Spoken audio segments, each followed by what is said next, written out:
Welcome back to another episode of Your Daily Real Estate. I'm Tristan. This episode is brought to you by my book, Real Estate Prospecting. It's out on Audible. Pick it up. Just came out. And put it on 1.1 speed. It's my first one, and it's my first time reading it. So you might have to speed it up just a little bit. Sometimes I go slow, sometimes I go fast. So 1.1 is a perfect spot.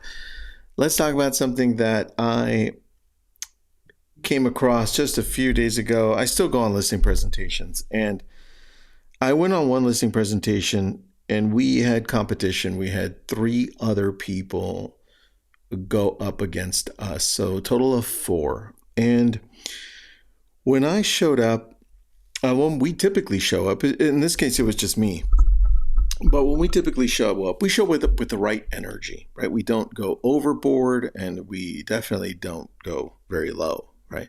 So we show up with just the right amount of energy, and then we feel the room. We understand where they're at. We understand how they're feeling. We understand their situation. And we do that because we're paying attention. So when you're going on a listing presentation or a pitch, whichever one you want to call it, you've got to make sure that you go in with confidence. Number 1, not an ego, confidence. And number 2, start with questions, please. Don't go directly in and sit down and be like, this is who I am, this is what I do, and this is why I'm going to sell your home. Does that make sense to you, Mr. or Mrs. Seller? No. In fact, I want you to make sure that you have the right questions in place. And sometimes it starts with just one question. And that one question can be, after saying, oh, thanks for having me over.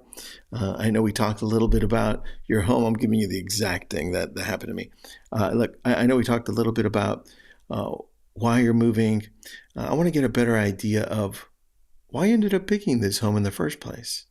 And that's where my conversation started. I needed to understand why they moved here first, and then slowly again get to where they want to get to, which is they need to sell.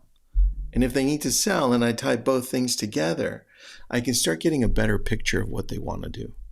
And then here's the important thing, because you start talking before you understand what you're talking to. In that process of them telling me why they picked this place and where they want to move to and why, they're also going to tell me what's important to them. Meaning they need to get there soon. They need to get the most money from this home. They need to make sure that they have somebody that has experience because maybe they got really messed up last time by an agent or something else. The point is, we don't know where we need to start. Now, you can still do your presentation. I'm not saying don't do that. I'm just saying you're doing it at the wrong time.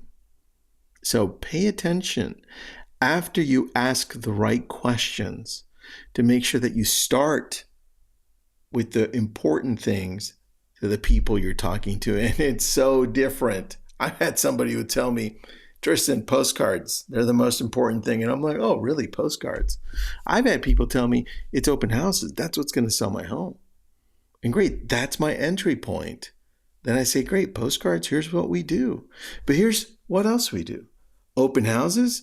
Yeah, you know what? Even though 3% of homes only sell in open houses, we still do them because we believe in them. In fact, for me, over a Mother's Day weekend, I ended up selling an open house. It's the only time it's ever happened. But we still do it. That's our commitment.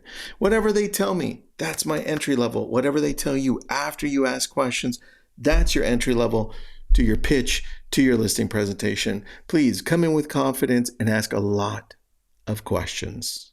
We'll talk again.